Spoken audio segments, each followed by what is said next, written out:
Hi, Max. Thanks for being with us. Oh, no worries, man. My pleasure. Yeah, thank you. See, I don't have any yellow ribbon, but I'm wearing a yellow shirt Yeah, to show more than some enough. support. Okay. Yeah, thank you. Although I don't particularly agree with everything you guys say, but Yeah. we are like you. I root for democracy, liberty, and a fair going for everyone. Yeah, I mean, to be fair, even myself, I don't agree with because there are many other voices inside the movement, right? Right. There's a whole spectrum of it. So like even I myself, I don't identify fully with the entirety of the movement. So I think Okay. it's totally fair to say like I support the cause in spirit, but I might not necessarily agree with everything. I think that's just Yeah, the sure. spirit of democracy. Yeah. That's what democracy means, right? Diversity. Exactly, for Yes. sure. Yeah, agree to disagree. Alrighty. So I have prepared like a bunch of questions for you. Okay. I know that as a Hong Kong protester, you might think you're a bad boy, but okay. Right, But these questions are so hard. I think some of them are so hard that might ruin your campaign. Are you ready for it? Yeah, man. Shoot. Yeah. Sure. Yeah. Okay. Okay. The first one is the hardest one. Can you give us a little bit more about yourself? Right, yeah, sure. Yeah. So my name is Max Mok. I'm 21 years old right now. I used to study in Melbourne at Monash University, but for this campaign specifically, because of that, I've decided to take a year off just to, handle the Gladys situation down in Chisholm. So that's basically it. And I came here. My family immigrated here, I think around 1970, 1970. Oh, you were born in Australia, actually. Oh no, I was born in Hong Kong, Okay. but I inherited citizenship from my parents. Yeah, your father is is an Australian citizen, Yeah, that's right? right. Am I right? Okay. And my So grandfather as well. your grandfather. So how many years have you spent in Australia? Yeah, okay. Well, to be honest, if I add it all up, it's just around 2.5 years. I think around Two. 2 years, because I was Okay. going back and forth from Hong Kong and Australia, Yes. as the ABC said before. Yeah, Okay. So, but naturally, because you are candidates right now, Yeah. people will think, why should I trust you, who have only spent less than 3 years in Australia for your whole life, yeah, as yeah. my I think MP? for sure, for sure. Well, I think I have a couple of points to that. I'll just start small and go big. Yeah, Yeah. and for Chisholm, the electorate of Chisholm, a lot of people think that I don't live there or that I'm not a resident there. But I think in terms of proportionally, in terms of the time that I've spent in Australia, most of it I've spent in Chisholm. So Monash University is near Chisholm. It's in Chisholm. It's in Clayton. So like all my life in Australia for the past 2 to 3 years, I've been in and out of Chisholm. My friends are there. I work there. I have and my study is there. So I would like to say I have a pretty good grasp on like what the situation is like there, and that's the first thing. And then the second thing is, I think because of the turbulent times that I live in, and because of the turbulent times from which I emerged from, I see things in ways that career politicians don't. And I think what I lack in experience, I make up in like worldview and introspection or perspective. I think that's the advantage here. Yeah. Okay. I think that the main concern is not about your experience, Yeah. like in Australian politics. It's about your identification, like how you identify. Yeah. I know that you identify strongly as a Hong Konger, right? Yeah. And how much do you identify yourself as an Australian compared to being a Hong Konger? Yeah. Australians first. Like Australian I think first? that's the situation. I mean, Okay. when I inherited citizenship, it's on the document, right? Like I have Yeah. to pledge allegiance to this. And it was a bit, I think for a lot of people like us, like I'm not sure about you, sorry, but like for dual citizens, it's really hard to draw a line. For dual citizens, we sort of have two identities going on. There's a constant fight between it. Because I'm running in the election and I'm going to renounce my Hong Kong citizenship and renounce my Chinese citizenship. Because You I'm already done that? Oh yeah, I'm in the process of it. Yeah. Okay, yeah. Yeah. That's I think that's a lot of people like they are doubting like because dual citizenship is forbidden in Australian politics. So Yeah, you already exactly. renounced those. All right, it's good to know that. Okay. By the way, I'm an Australian citizen too. Yeah. This is gonna be my first election. Yeah. federal election voting. Yeah. Okay. Yeah, congratulations. Okay. Yeah. Thank you. So the next one is about your experience in Hong Kong, because I watched this documentary by a foreign correspondent. I think it's called Foreign Correspondent about February. So most part of it is about you. In the documentary, it says that you became increasingly radicalized Yeah, in that's the right. movement. Yeah. That word, to be honest, that word scared me a little bit. Radicalized. Yeah, Can you elaborate a little bit? Like, yeah. Yeah, for sure. I totally understand. And I think to most audiences, people Yeah, I raise know. eyebrows, right? Yeah, I think that's totally fair. I think, I think in the context of it, when we say radicalize in the Hong Kong context, at least the way I see it, right? When we say radicalize, it's just giving up on dreams or giving up on ideas, perceived ideas of control, perceived ideas of power. How that means is like, let's say before 2019, a lot of people believed that we could get universal suffrage, that we could get democracy under the Chinese Communist Party. So that was the fixed idea, right? And to me, the meaning of being radicalized is abandoning that idea and starting to think that it is impossible to bargain with the Chinese Communist Party. And then in order to get freedom or democracy, we must get it in some other ways, whether by pressure or by any other ways. so you think using violence is a way to bargaining with the CCP? Yeah. I think it's okay. So in Australia, definitely not. And I'm definitely not going to. Okay, yeah. I'm not saying that. I'm not saying in terms of Australia. I'm saying in the background of a Hong Kong protest. In the background of the Hong Kong protest, I don't condemn it. I think there was a lot of hurt. Like, and we must also look at it not just from a rational level, right? Like when the population, some of their friends very close to them, when they have been hurt and other stuff, the emotional connection is really strong within the community. And and I'm not trying to justify it logically, right? But what I'm saying is there a possibility that seeing all the hurt and all the depression and all the anger in the community, that lead people to do sort of less rational actions? I think that's very fair. And I think there's very little room to condemn it when the situation is that bad in Hong Kong. Yeah. All right, fair enough. Okay. Now here comes my favorite part, Gladys Liu. This is my favorite part, absolutely. Your goal, your actually main slogan is like put Gladys last. That's right, yeah. Okay. And you say the announcement that you have personal vendetta against the Gladys Liu. Oh my God, really? Yeah. I mean, what did she do to you? Yeah, right, yeah. Okay, so two parts to that. My slogan today is put Gladys last and vote Max Mok, right? Okay, yeah. That's to do with, I'm still trying to learn the entirety of it. I think there are a lot of mechanics to learn, but the Australian voting system is called the preferential voting system. Right. So unlike the elections that I was used to in Hong Kong or in other places, you don't just put a tick next to the candidate. You need to put them in numbers, right? Like who I want to go first, and the votes go accordingly.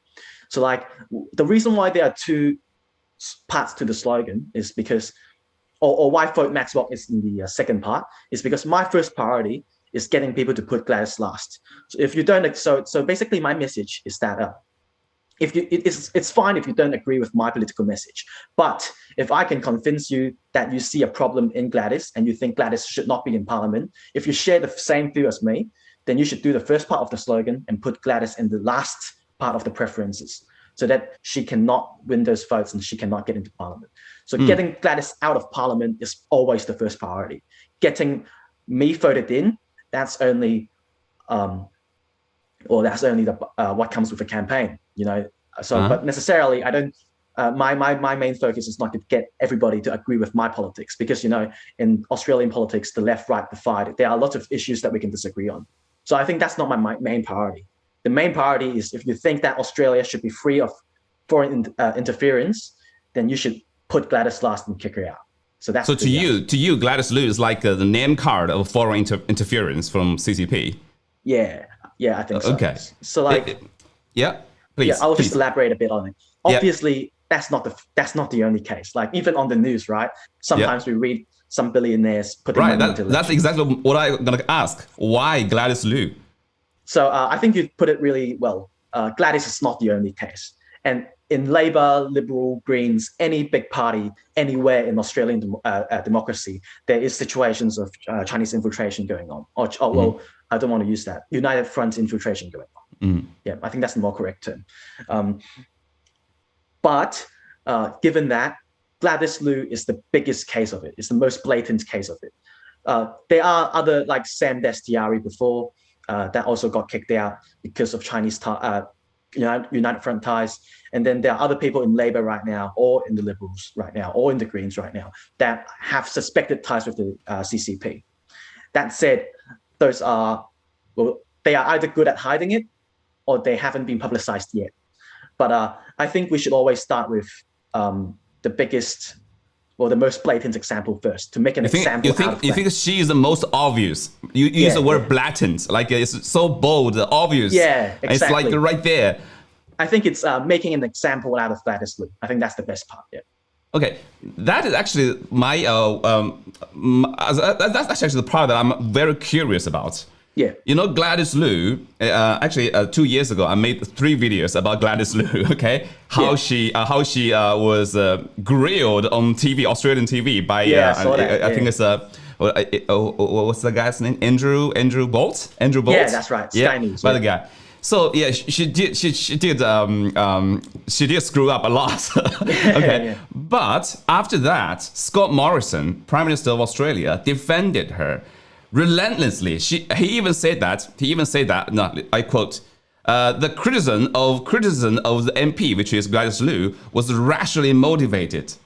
And he dubbed the attacks on Gladys Liu a smear campaign with a grubby undertone. Why Scott Morrison has been defending Gladys Liu so relentlessly? Yeah.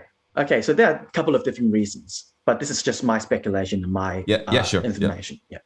So the reason why the Liberals were really, despite what the Liberals say without Gladys, the Liberals always say really anti-CCP stuff without Gladys. Despite what the main party line is, the reason why I think they protected Gladys, despite knowing that she is suspiciously tied with the United Front, the reason why they protected a suspicious person like that is because they wanted to basically keep their majority in government. Because Craig Kelly just quit the Liberal Party, I believe this year, and right now it's a bit marginal. So I believe that Scott Morrison protected Gladys Liu and said all the stuff. I think Scott Morrison even said whoever criticizes Gladys would be a racist or something. It's a racist or something. Yes. Yeah, something like that. The classic stuff. Can you name some other politicians you think that except Gladys Liu, some other politicians like in Liberal or Labour? Yeah. That will have the same problem? Yeah, for sure. I think, these are very unsubstantiated claims. But from the news, I get the news same ways we do, you do, everyone does. So I think Christina Keneally, she spoke to someone from the United Front quite recently. And that's the one, that's the Labour candidate. And Kimbermata, yes. Yeah. And we've also got, I forgot his last name, but there's this guy called Peter, who is also a Chinese Australian, I believe, in the Greens, in Labour or the Greens in West Australia. And while we are in West Australia, right, McGowan, he himself has a lot of weird statements on the Chinese Communist Party. Okay. Right? Wow. Wait a minute. McGowan is like a god in Western Australia right now. Yeah, Are you sure you want to do this? So it's a bit controversial. But I think there are statements that could have been better put together or better crafted. Okay. Yeah. But then, so I'm not saying all of them have got ties with the United Front, but I'm saying that there are lots of unanswered questions in Australian politics right now. And I'm hoping if we can get a new atmosphere going, riding that sort of atmosphere, we will fix Australian politics and make it better. Okay. So we talked about Liberal Party. What do you think the Liberal Party has been doing against China, against CCP influence in Australia? To me, they're doing pretty good, right? Yeah. Scott Morrison and the Liberal Party, they're doing pretty good. Yeah. So if Gladys Liu is such a burden to them, why don't they just ditch her? Why don't just to find someone else to replace her? And I think Gladys just confirmed that she will be she will still be the candidate for this next election for Chisholm, right? Yeah. So why would a Liberal Party who has been,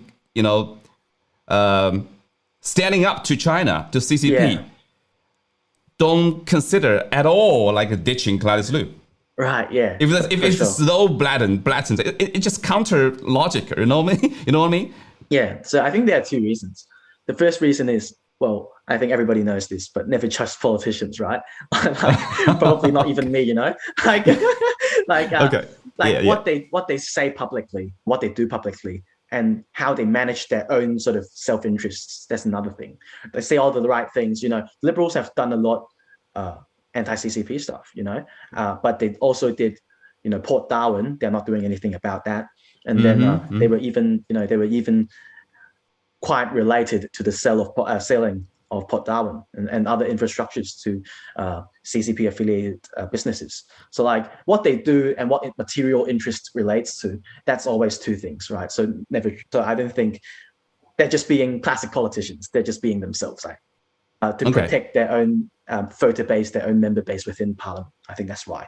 And then the second thing is, without a doubt, Gladys has her own ways of funding, right? Because Gladys can run her own campaign. Cash cow. It's a lot to, now I'm experiencing it. It's really hard to run a campaign on no money.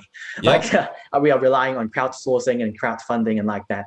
So for someone like Gladys, who has the money, who has the people to run a campaign, I think it's just the easy option to get someone like them. That's true. Like her. That's true. By the way, congratulations for being on 60 Minutes last night. Oh, I know that Drew just raised $10,000 like overnight after that episode. Am I right? Somewhat in between, yeah. Somewhere in between. Okay, congratulations. Okay, I was on 60 Minutes once as an actor. Right. Okay. Yeah. Okay. All right. Nice. All right. Yeah. No worries. So because in the your announcement, I think I sense a little bit. You were not only targeting Gladys Liu, you were targeting the Liberal Party too, because you say the I think the other guy you mentioned. And Hui Feng Liu, a major Liberal Party donor, has been proven by the ABC to be a major Chinese Communist Party asset in Australia. He too had undeclared ties with the Liberal Party in Australia. Are you targeting Liberal Party instead of just Gladys Liu?